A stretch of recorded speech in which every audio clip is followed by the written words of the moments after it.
Okay, this is the third part of the tutorial for the modular input system in Unity. We've already created our actions, our input manager interface, our input manager base class, and the Unity input manager.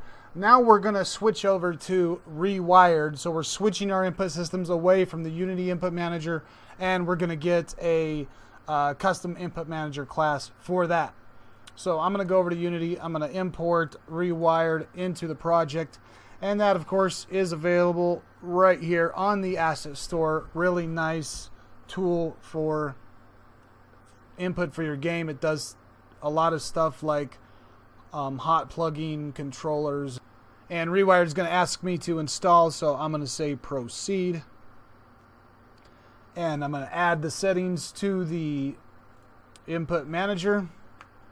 And Control Mapper is really nice feature from Rewired. It lets you do a key binding interface like this, where you get the two different rows of key bindings. But I'm going to go ahead and skip that and skip the touch controls. And documentation is probably very helpful. Alright, so I've got Rewired in my project now, and I want to use that for input. So if you go to the Unity forums, there is this post right here. I'm going to link to this in the description to this post right here. Guavaman from Rewired has added this example, and that's of course what this tutorial is based off of. But in this example, there should be the Rewired input manager script. So I'm going to bring that. Let me just bring this whole modular input example out. There we go. It's right here. And then I've got the Rewired folder here. So I'm just going to go to my project. I'm going to download that zip. And I'm going to bring Rewired into this. It's already there. So we want to open this folder up. And we've got the prefabs and scripts. Drag those into here. Alright, so the script in there is called Rewired Scripts Some Asset Input Manager. So this is going to be my game's input manager for Rewired. Okay, now that I got the script open, let's just fix the errors here. The first thing is that there's this some asset dot namespace that it's expecting, and I don't have any, so I'm going to do Control F. And I want to do a replace, so I want to find that, and I want to replace some asset dot with nothing. So all these places where it says some asset dot, I want to just delete all that. So I'm going to say replace all. So it got rid of 15 of those. And then there's also this iTouch input manager. I'm going to delete that. I'm not doing the touch input manager, but that example is in the zip. So if you want to look at how to do touch input as well, check that out. And then scrolling down, there's some stuff in here that have to do with touch controls. So I'm just gonna delete this stuff for the show touch controls. I don't need that. And then here's all this stuff is touch controls, and so I'm not worried about the any of that touch control stuff. I'm just going to delete it. So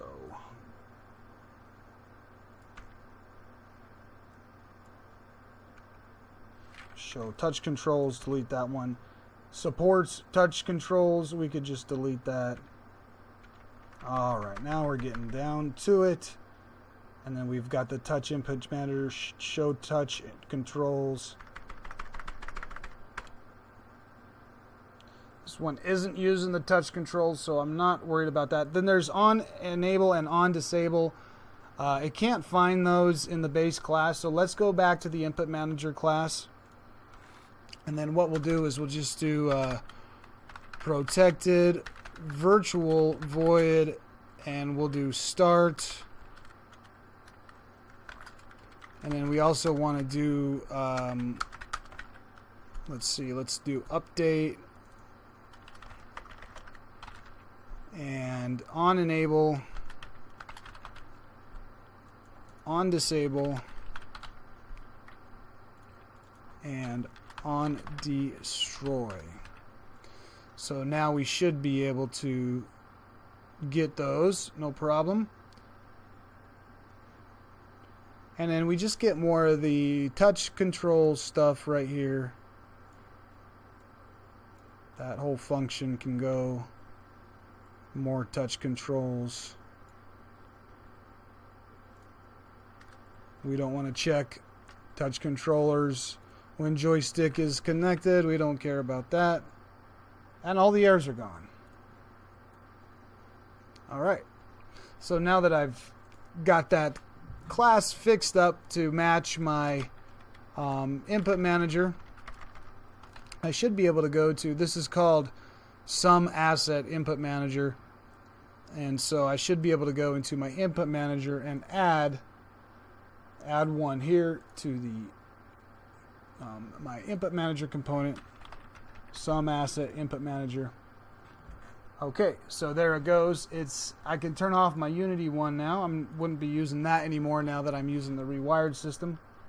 And so you can see that I have my some asset input managers for this. This is for Rewired, and you can see that it's set up to work correctly with Rewired. All right, so now that I have the Rewired input manager here, I need to add a data file, a controller data file. So I'm going to select this and select controller data files. Now I can launch the Rewired editor.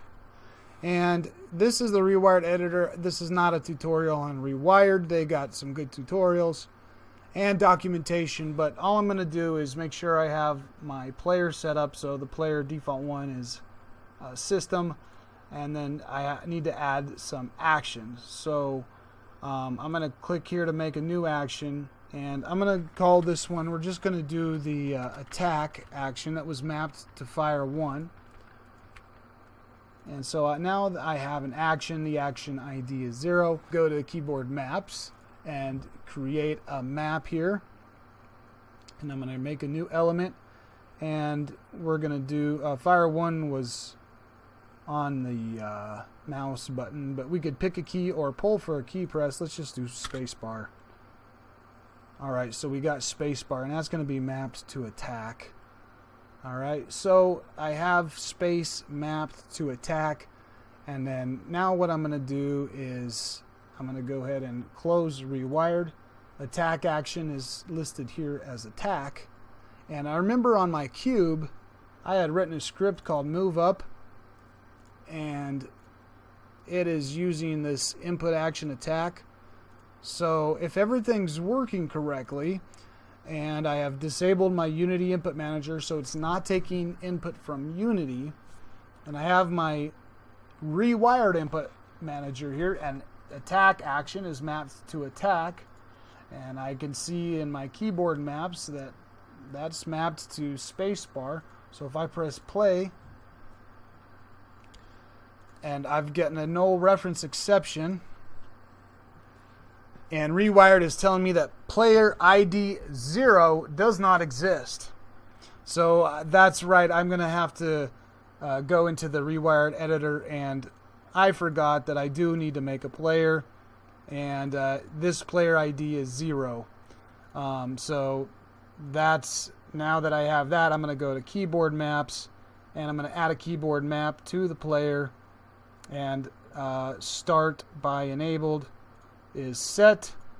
Alright, so I've added the keyboard map 0, and I can see that that is the correct keyboard map. And so now that I have a player set in Rewired, I should be able to clear my messages, play, and let's see, I'm going to hit spacebar, and we can see that the cube is going up. So now we can see that I've switched my input system from Unity all the way over to Rewired, and I didn't have to make any changes at all in my actual game's code. My actual game's code is still using my input system, which is completely independent of Unity or Rewired, and then we have some scripts here like this Unity input manager script that connects my input system to Unity's input system. And then we have this other script here, which connects my input system into Rewired's input system. So now we have a functional custom input system that's modular, and it will work with any input system that we decide to use in the future.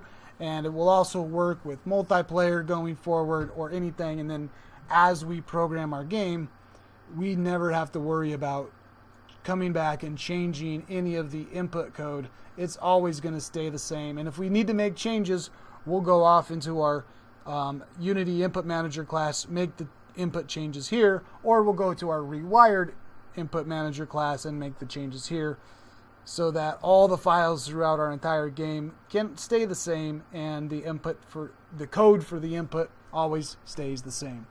So this part of the tutorial was a little bit confusing. I apologize, and going through this script was a little bit messy, but there is an entire example of this modular input system here in the zip file. So check the link in the description, get the link, and that is thanks to GuavaMan from Rewired.